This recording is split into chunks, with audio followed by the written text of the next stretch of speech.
Inter school tournament के सिलसिले में आज हाई स्कूल कोट शौकत सुल्तान और हाई स्कूल हुजरा शाम कीम के दरमियान फ़ाइनल मैच हो रहा है दीपालपुर में।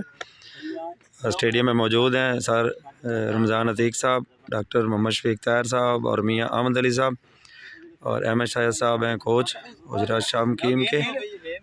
इसका बाकायदा मैच का आगाज़ करेंगे और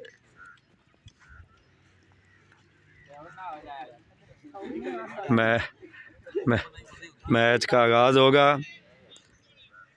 सर रमज़ान साहब गेंद फेंकेंगे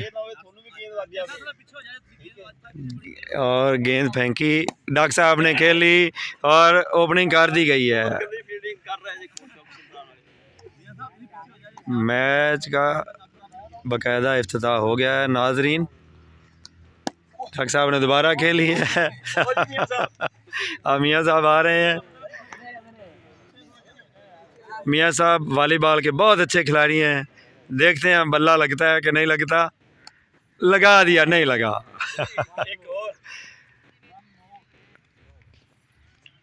नाजरीन, मियाँ अहमद अली साहब हाई स्कूल हुजरा शाम मुकीम के सेकंड इन कमांड हैं।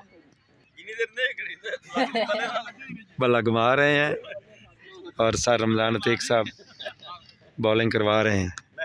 लग गया और बाकायदा इफ्तिताह हो गया है जी।